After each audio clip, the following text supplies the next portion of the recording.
Assalamualaikum warahmatullahi ta'ala wabarakatuh. Bismillahirrahmanirrahim. Alhamdulillahi rabbil alamin. Wal'aqibatu lilmuttaqin. Wassalatu wassalamu ala ashrafil anbiya'i wal mursalin. Wa ala alihi wa sahbihi ajma'in. Ashhadu an la ilaha illallah. Wa ashhadu anna Muhammadar Rasulullah. Allahumma salli ala Sayyidina Muhammad wa ala ali Sayyidina Muhammad. Amma ba'd. Alhamdulillah. Alhamdulillah, puji-pujian syukur kita kehadrat Allah Subhanahu wa taala, kerana dengan segala limpah kurnia dan izin daripada Allah taala dapat kita bersama-sama pada malam ni di dalam kuliah kita, iaitu kuliah bulanan, yang mana kita buat secara video yang dianjurkan daripada Masjid Saujana, Masjid Saujana Sungai Buloh. Jadi insya-Allah pada malam ni saya akan bawakan satu tajuk berkenaan dengan tentang waraknya seseorang yang warak pada ketika dia belajar ilmu. Jadi mestinya apabila seorang tu belajar, mestilah dia tu di dalam keadaan warak. Ini yang saya pandukan, saya ambil di dalam kitab Ta'limul Muta'allim, ataupun saya ambil dalam kitab Pelita Penuntut. Baik, insya-Allah saya akan mulakan. Bismillahirrahmanirrahim. Qala Syekhul Musannifu rahimahullahu ta'ala wa nafa'ana bi'ulumihi fid darain amin ya rabbal alamin. Faslun fil wara' fi hali ta'allum. Ini suatu fasal pada menyatakan warak pada ketika belajar ilmu. Baik, sebelum kita masuk dengan lebih lanjut lagi, apa itu definisi ataupun takrif bagi warak? Maka apa yang dimaksudkan dikatakan seseorang itu dia kena warak apabila pada ketika dia belajar? Kata ulama, al-war'u huwa tarkus syubhat. Warak itu ialah kita meninggalkan perkara yang syubhat. Warak itu ialah kita meninggalkan perkara syubhat. Apa itu perkara yang syubhat? Perkara itu tidak jelas. Ataupun kita kata perkara itu kesamaran di antara halal dan haram. Perkara itu menjadi kesamaran sama ada dia tu halal ataupun haram. Jadi bila sebut kata warak itu, mestilah dia meninggalkan perkara-perkara syubhat.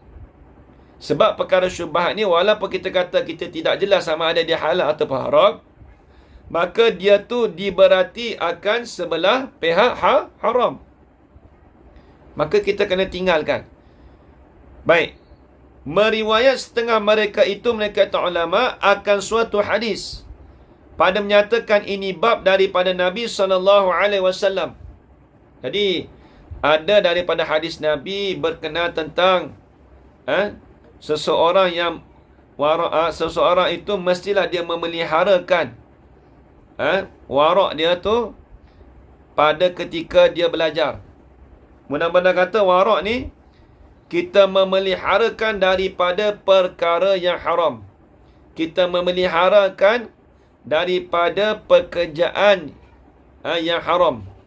Kita memeliharakan melakukan daripada perkara yang haram. Tu. Mana kata Nabi bahwasanya sabda ia Nabi Muhammad sallallahu alaihi wasallam, man lam yatawarra' fi ta'allumihi. Ni. Ini dalam pada hadis Nabi.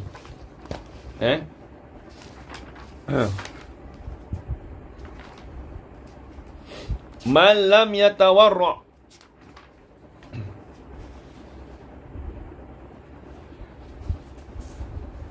fi ta'allumihi ibtilahu Allah Ta'ala bi ahadi salasati asya'a, imma an yumitahu fi syababihi au yuqi'ahu fi rasatiqi au yabtalihi bi khidmati sultani. Tengok. Artinya kata Nabi, siapa-siapa yang tiada wara',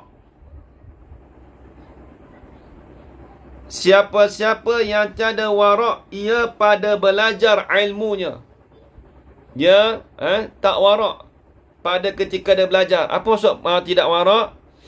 Dia tidak meninggalkan perkara-perkara syubhat. Dia tidak dapat memeliharakan daripada melakukan perkara-perkara yang haram. Perkara syubhat ni perkara kesamaran di antara halal dan haram. Tengok. Kata dia, siapa-siapa yang tiada wara' ia pada belajar ilmunya, nescaya membala akan seorang tadi oleh Allah Ta'ala dengan salah satu daripada 3 perkara. Allah Ta'ala balakan dia dengan salah satu daripada 3 perkara ni. Apa dia 3 perkara ni? Ini sama ada bahawa mematilah ia Allah Ta'ala akan dia pada waktu muda dia. Tengok. Allah Ta'ala matikan dia tu pada waktu muda. Dengan sebab apa? Tapi ni asbab. Allah Ta'ala tahu dah. Dalam ilmu dia tu, orang tu akan mati. Allah Ta'ala kehendak. Tapi dengan asbabnya, dia tadi tu tidak wara' pada ketika dia belajar. Maksudnya dia tidak dapat meninggalkan perkara-perkara syubhah. Sebab tu kita kalau belajar ni, kalau orang yang belajar menuntut ilmu ni, dia tidak boleh melakukan perkara-perkara syubhah.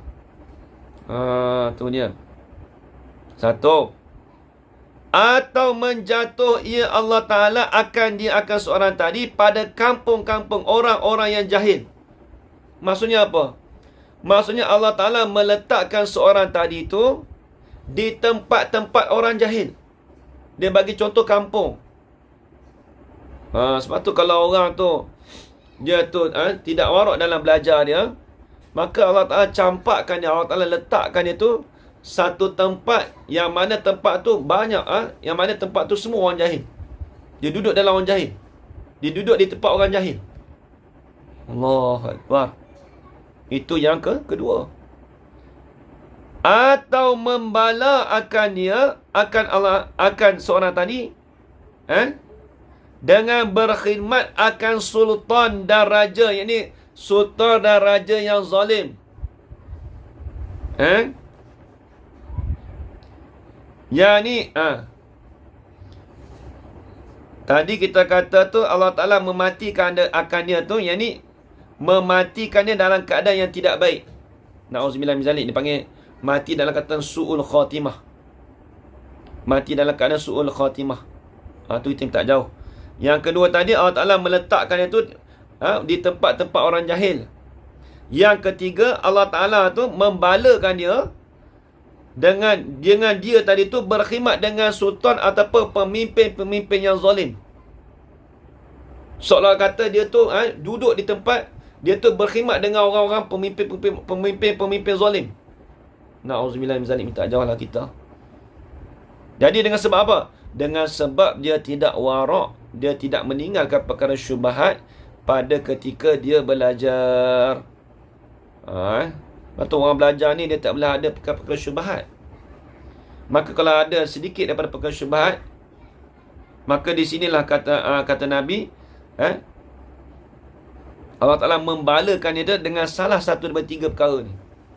Sama ada dia tu mati dalam su'ul khatimah, na'udzubillah minta jauh, ataupun Allah pada waktu muda dia, ataupun kita kata dia tu jatuh, kedudukannya tu Allah Ta'ala letakkan dia tu, kedudukannya di tempat-tempat orang yang jahil.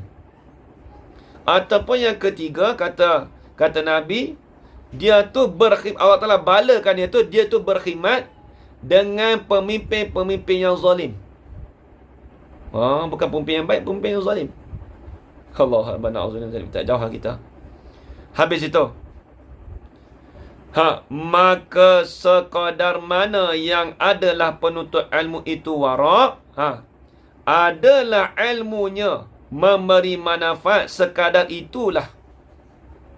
Jadi tengok, sekadar mana penuntut ilmu itu wara'.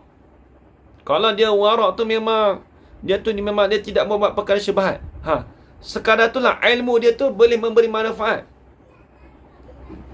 Ilmu dia tu boleh memberi manfaat, sekadar itulah. Sekadar itulah ilmu dia boleh memberi manfaat. Tapi apabila dia tidak wara' dalam pada ketika belajar, maka seolah-olah kata ilmu dia tu tidak memberi manfaat. Allah Akbar. Sebab itulah kita apabila dalam belajar, mestilah kita menjauhi daripada segala perkara-perkara syubhat. Sebab tu kata ulama, wara' itu ialah kita meninggalkan perkara syubhat. Habis itu. Jadi dalam video yang pendek ni, sekadar itu saja, tuan-tuan, puan-puan, ayah-ayah dan ibu sekalian. Saya minta maaf kalau ada salah dan silap ataupun terkasar bahasa. Yang baik itu datang dari Allah Subhanahu Wa Taala, dan lemah itu datang dari diri saya sendiri. Aqul qali hadza wa astaghfirullah li wa lakum. Wassalamualaikum warahmatullahi taala wabarakatuh.